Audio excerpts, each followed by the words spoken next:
Everybody, it's me, Andrew. Get out into nature and tune in for yourself. Resonate with the Earth's electromagnetic field via 432 Hertz, the universal frequency.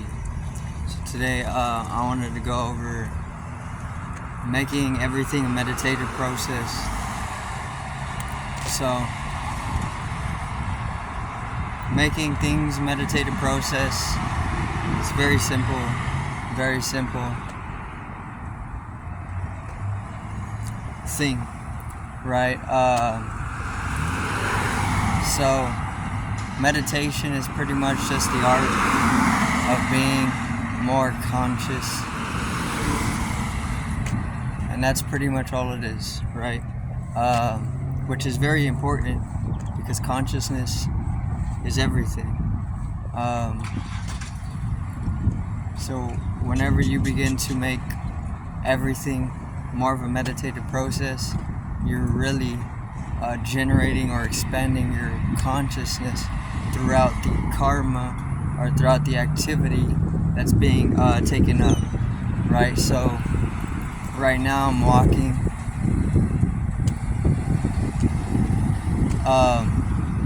and out of walking I can actually expand my awareness completely to the point where it has a paradigm shift, or there is a shift in paradigm, which is very, very, very necessary for revolution on a cosmological scale.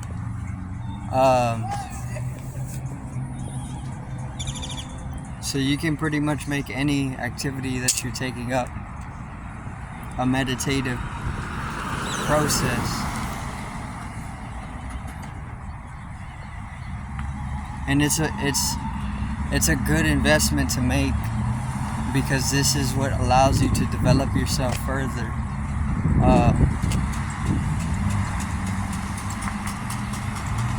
And then the more that you start making every activity that you are invested in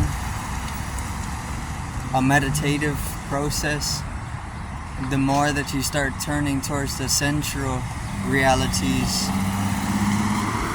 and you start understanding the mandalas to things, the gears, how things work, cognition, the core of being, right? The ecologies of the soul, or the soul in its totality. Because that whole shift of consciousness to a more central one amongst or within being itself is the shift in paradigm, which happens when you begin to expand your awareness, or you generate more consciousness within yourself, which is just electromagnetic energy. The more that you accelerate the energy so that it's resonant and it becomes self-conscious in its revolution, is the moment that there's a shift, a quantum shift. And that quantum shift in its design is paradigm, and it goes from there. So coming into that state of realization is the inevitability, because meditation isn't a practice, it's a process, it's a way of being. All beings are meditative in a sense, right? So the more that you take up activity, the more that you can actually become meditative through that activity. It doesn't really matter what you're doing, it just is activity. Your action can actually be a gateway or an entrance into more meditative states of being. And once you are within that meditative state of being, is the moment that you can deepen the entrancement to a passage which allows you to unfold and blossom on a higher anatomical level or degree. And this is where the higher mathematics would come from, the moment that you start centralizing your energy more to different types of circuitries. And the moment that you align yourself properly, you can have that transcendental experience where there's no more direction in anything, or there's no self and other, where you're able to transcend duality as a whole being, right? Which is just holism, living holistically, which is just being able to sit yourself within a state of holiness, experiencing all as one. That's holism. It doesn't matter how you get there, what method you're using, but the moment that you are able to dissolve away into that oneness in transcending non-duality is whenever you've come into a holistic state. You can choose any different method to be able to dissolve away in that oneness.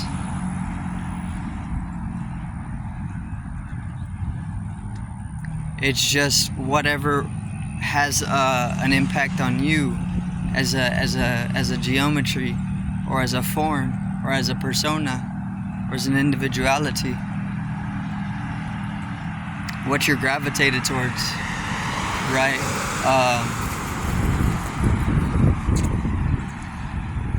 So the action itself can actually be a entrancement or an entrance to more meditative states of being, as long as the action is proper for your individuality.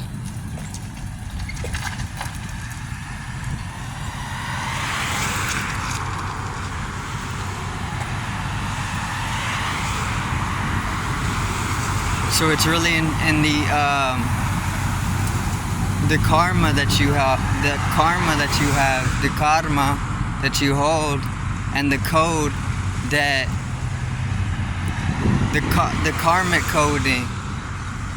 Once you start translating the karmic coding by self-reflecting, is the moment that you start to grow a heightened ability to be able to read the karmic coding in its deeper encryptions. And that's very important, because that allows you to actually read the genetic coding on a finer level. And being able to translate the genetic encryptions on a finer level allows you to open yourself up to higher intelligence, which are surging and highly abundant, and they're just there to harness from the ethereal plane. And obviously, if you're harnessing intelligence from the ethereal plane and nourishing yourself spiritually with this, then it's easily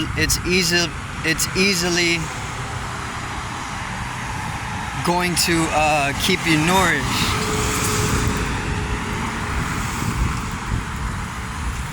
Which sustains a certain form within you. And this has a quantum ripple effect. This, because it's intelligence that you're working with. Intelligence can be very mimetic or contagious even. We all share intelligence, so then what I pick up on, everybody else is picking up on. we share it. So the if we were to invest in technologies which were going to harness higher and higher levels of intelligence from the ether, we could all benefit from this as a species, right? Which there are already technologies for this purpose, but there can be false usage of technology as well, right? So it's all about the balance that you hold, which the balance can be developed within that whole process of making your karma or your action more of a meditative process. Meditation is a state of balance, centrality, which is why it's not an action itself, but it's a state, which is why it's so important. Any method you're using to transcend, it's just gonna bring you into meditation. It doesn't matter what method you're using, what practice or action, it's gonna have you centralized within meditation. And that's just that's out of centrality. And it's a very simple message too. So if you use whatever it is you're using, use exercise, you use psychedelics, you could use yoga, whatever you're doing to come into the transcendental state is literally just another form of meditation, another state.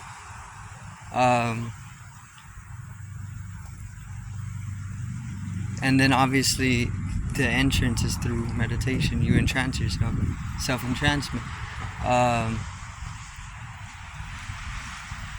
But then, once again, just developing yourself through making your action more meditative in its whole means, right? So, like, I'm walking, just be more conscious about it. See, this is the whole thing about making the action a meditative one, is that it's of an inevitability that this happens, because this is where all development goes into a more conscious state, because it's energy self-reflecting upon itself for a more hyper state, which is obviously acceleration of energy and generation of energy to infinite degrees, right? So developing oneself as well is just becoming more meditative, because the state of meditation allows you to organize yourself even within a hyperspace or hyperspacious stasis or state, which is very, very important, because we need to learn how to navigate a hyperspace in order to travel to other realms. And if we're then able to travel to other realms and inhabit them, then we can develop on a much wider spectrum anatomically. And then this can just this can be a mandala, or the soul just expanding itself, right? Or the soul in growth. So being able to navigate hyperspace comes from being able to organize yourself properly. See, you see various different, let's say, a pirate ship. In order for a pirate ship to navigate the 7 seas, you need a whole team, and the whole team has to be completely organized. Otherwise, the ship can wreck, right? So it's the same thing with like traveling space. Space is much complex plane to travel, but it's also simpler in its nature. Because space is it's close to nothingness, right? So it can be very, very complex to navigate space and even hyperspace, but it's also extremely simple in its nature. It's paradoxical. This is why paradoxical mathematics are important for the various different hyperspatial or metaphysical activities that are to be observed and studied and recorded and whatnot. Well, that's going to be it for today's video. I do thank everybody for